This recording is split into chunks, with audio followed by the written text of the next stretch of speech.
जी, बिस्मिल्लाहिर्रहमानिर्रहीम। अस्सलाम वालेकुम। कैसे हैं आप सब? उम्मीद है आप सब खैरियत से होंगे। लाहौर मोटरवे सिटी से उस्मान मलिक आपकी खिदमत में हाज़िर है और आप देख रहे हैं मेरा यूट्यूब चैनल ग्रीन प्रॉपर्टीज़।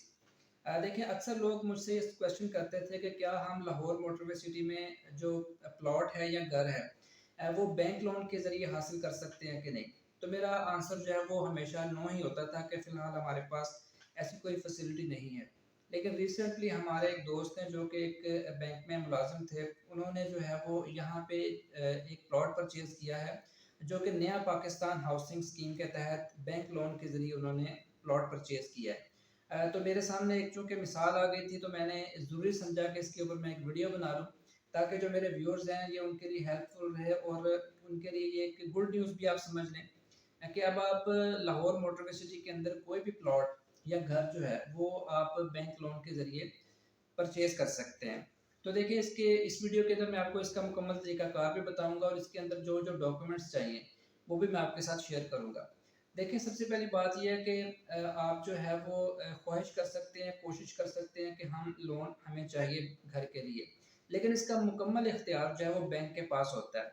चूँकि बैंक ने आपको पैसे देने हैं, तो वो इस चीज़ को मद्देनज़र रखेगा कि क्या आप जो लोन ले रहे हैं, क्या वो वापस भी कर सकते हैं कि नहीं? या आप जो प्रॉपर्टी परचेज़ करना चाहते हैं, क्या वो इस काबिल है? क्या उसकी वर्थ इतनी है कि जितना आप उसके ऊपर लोन ले रहे हैं? तो इस किस्म की वेरिफ़िकेशन जो है वो बैंक का हक बनता है वो आपसे करेगा। तो सबसे पहले बुनियादी चीज़ ये है कि आपने जो है वो लोन लेने से पहले होमवर्क मुकम्मल कर लेना है। होमवर्क में आपने क्या-क्या चीज़ें मद्देनज़र रखनी है? सबसे पहले आपने ये देखना है कि आपकी आमदनी कितनी है और आप कितनी माहाना किस्त जो है वो अफ़ोर्ड कर सकते हैं। ऐसा नहीं है कि आप जो है वो आपकी माहाना किस्त जो है वो बने ₹50,000 और आपकी आमदनी हो ₹30,000, तो फिर आप किस्त कैसे पे करेंगे?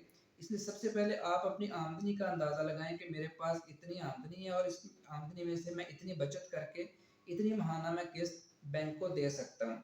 ठीक है? इसके अलावा जो है वो आपने ये ज़हन में रखना है कि हमने कौन से सोसाइटी के अंदर हमने प्लॉट या घर परचेज़ करना है। क्या हमने सिर्फ़ प्लॉट परचेज़ करना है या हमने प्लॉट परचेज़ करके उसके ऊपर घर भी बनाना है, या हमने अपने मौजूदा घर को ही उसमें थोड़ी-सी एक्सटेंशन करनी है, या हमने मौजूदा घर को रिन्यू करना है। तो ये चीज़ें सबसे पहले आपने घर में जो है वो डिस्कस कर लेनी है।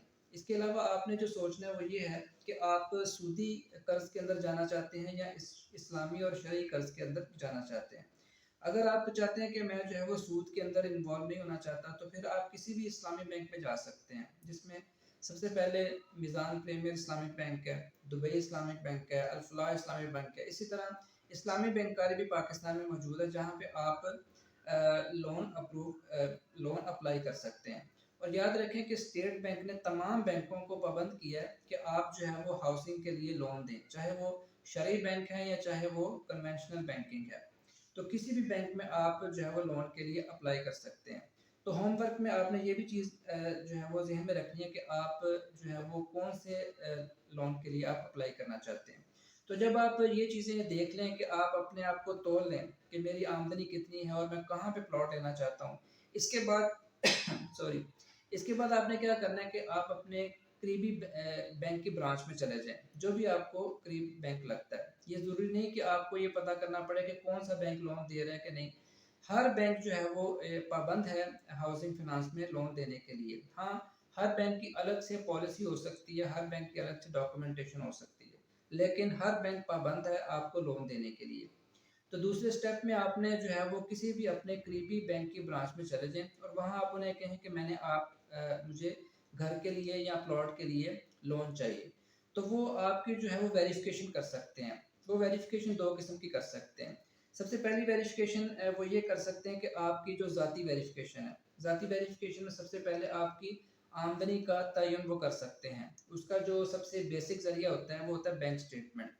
वो आपके बैंक स्टेटमेंट से अंदाज़ा लगाते हैं कि अगर आप सरकारी मुलाज़िम हैं तो आपके अकाउंट में कितनी सैलरी आ रही है, या फिर आप अगर कारोबारी बंदे हैं तो आपके अकाउंट में कितने पैसों की ट्रांज़ैक्शन हो रही है। इससे वो आपकी माली हैसियत का अंदाज़ा लगाते हैं। इसके अलावा वो आपका पुलिस क्रिमिनल रिकॉर्ड चेक कर सकते हैं, वो आपको ये चेक कर सकते हैं कि आपके पास कितनी प्रॉपर्टीज़ या कितनी गाड़ियाँ हैं या आपकी वर्थ कितनी है। इसके अलावा आप वो ये चेक कर सकते हैं कि आप किसी बैंक के नादहिंदा तो नहीं हैं। इस तरह वो आपकी जो पर्सनल वेरिफिकेशन जो है वो बैंक को इख्तियार है कि वो आपकी वेरिफिकेशन कर सकता है।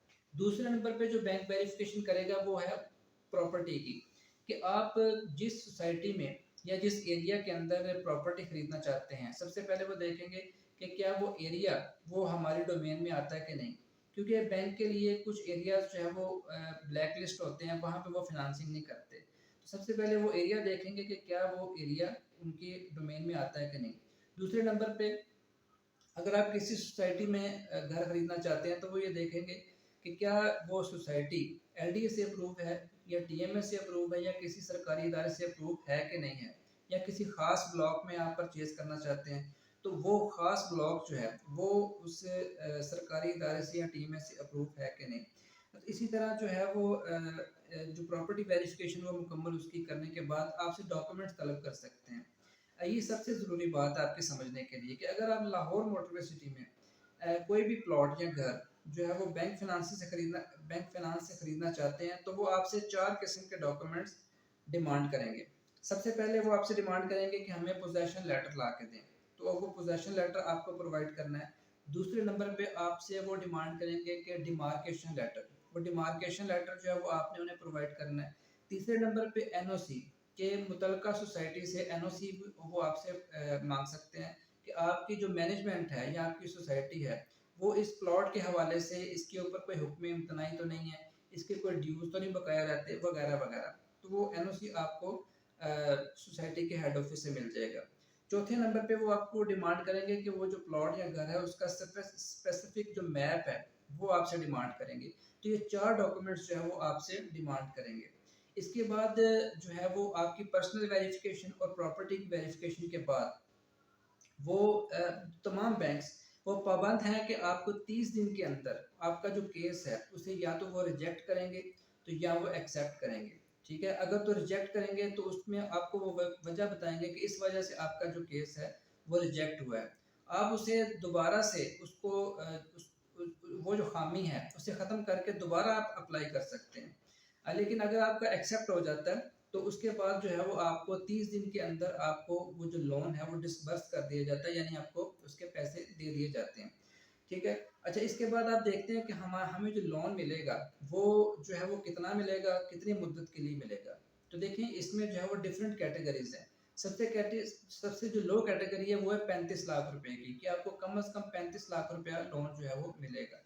इसमें मैं आपको मशवरा देता हूँ कि आप ज़्यादा से ज़्यादा जो कम से कम जो है ना 35 लाख वाला लोन लें, क्योंकि ये सबसे सस्ता लोन है। और इसके अलावा जो आपकी इक्विटी है, देखिए इसमें 2 किस्म के पैसे हैं। मिसाल के तौर पे आप 1 लाख रुपए की कोई प्रॉपर्टी खरीदते हैं मिसाल के तौर पे, तो उसमें कुछ पैसे आप देंगे, यानी 20% आप देंगे, 80% बैंक देगा। तो जो 20% आप देंगे उसे हम इक्विटी बोलते हैं, और जो 80% यानी 80,000 रुपये बैंक देगा उसे हम जो है वो फाइनेंस फाइनेंस बोलते हैं। तो इक्विटी प्लस फाइनेंस मिलके जो है वो आपकी लोन की रकम बनेगी। तो मिसाल के तौर पे आप बैंक से अगर आप 35 लाख रुपए लेते हैं तो मेरी आपसे ये आपको मशवरा है कि इक्विटी आप ज़्यादा से ज़्यादा करें। अभी आप ज़्यादा से ज़्यादा पे कर देंगे तो उसका फ़ायदा ये होगा कि एक तो आपकी जो लोन की जो मुद्दत है वो भी जल्दी आपका क्लियर हो जाएगा, और आपके जो इंटरेस्ट रेट है वो भी आपको कम पड़ेगा। तो इसकी जो मिसाल के तौर पे सबसे जो छोटी कैटेगरी है वो है 35 लाख रुपए की।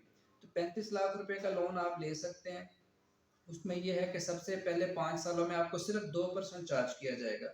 नेक्स्ट 5 सालों में आपको मज़ीद 4% जो है वो चार्ज किया जाएगा। फिर अगले 5 सालों में भी आपको जो है वो तकरीबन 4% जो है वो 7% आपको चार्ज किया जाएगा। और जो फाइनल 5 साल होंगे, अगर आप 20 साल का प्लान लेते हैं तो उसमें आपको जो मार्केट रेट है उसी हिसाब से तकरीबन 11-12% आपको वो रेट जो है वो चार्ज किया जाएगा। इसकी मैं आपको सादा मिसाल देता हूँ कि मिसाल के तौर पे अगर आप 50 लाख रुपए का सिंगल स्टोरी घर लेते हैं जो कि लाहौर मोटरवे सिटी में मिल जाता है, तो 50 लाख की अगर आप फाइनेंसिंग करते हैं तो उसमें आपको 20% इक्विटी आपने दी, यानी 10 लाख रुपए आपने दिया, और 80% 40 लाख रुपया बैंक ने दिया। तो 50 लाख रुपए में आपने हाउस जो है वो परचेज कर लिया। तो पहली बात यह है कि वो जो घर है वो बैंक के नाम पे होगा, और इसके ऊपर जो इंस्टॉलमेंट है वो मंथली इंस्टॉलमेंट बनेगी तकरीबन 26,523 रुपये। तो इस तरह अगर आप 50 लाख का घर खरीदते हैं, 10 लाख आपने दिया, 40 लाख बैंक ने, तो आपकी मंथली इंस्टॉलमेंट 20 साल के अरसे में हर माह 26,523 रुपये बनेगी। तो इस तरह ये एग्जांपल भी मैंने आपको दे दी। तो इसके बारे में जो फिनांसिंग के जो मामलात हैं, इसके बारे में अगर आपको मज़ीद कोई मालूमात चाहिए तो आप अपनी मुतलका ब्रांच में जाके वहाँ से मालूमात लें। हम जो लाहौर मोटरवे सिटी में आपको सिर्फ कोई प्लॉट या घर जो सेल के लिए ऑफ़र कर सकते हैं। हम आपकी डॉक्यूमेंटेशन में या बैंक के जो लोन अप्रूवल में कोई मदद नहीं कर सकते। इसलिए ऐसा होता है कि बाज़ औक़ात ऐसी वीडियो बनाने के बाद हमें ही कॉल्स का तांता बन जाता है कि आप हमें गाइड करें। हम आपको सिर्फ लाहौर मोटरवे सिटी में प्लॉट या घर की परचेज में मदद कर सकते हैं। तो बैंक फाइनेंसिंग में हम आपकी हेल्प नहीं कर सकते, वो मुकम्मल मालूमात आपको अपने करीबी बैंक से ही पता चलेगी। तो मेरा नंबर जो है वो स्क्रीन पे दिया गया है। अगर आपको लाहौर मोटरवे सिटी में अगर आप कोई घर या जो है वो मकान या प्लॉट जो है वो बैंक फाइनेंस के ज़रिए परचेज़ करना चाहते हैं तो आप मुझसे कॉन्टैक्ट कर सकते हैं। मेरा नंबर स्क्रीन पर दिया गया है। जी बहुत शुक्रिया, अल्लाह हाफ़िज़।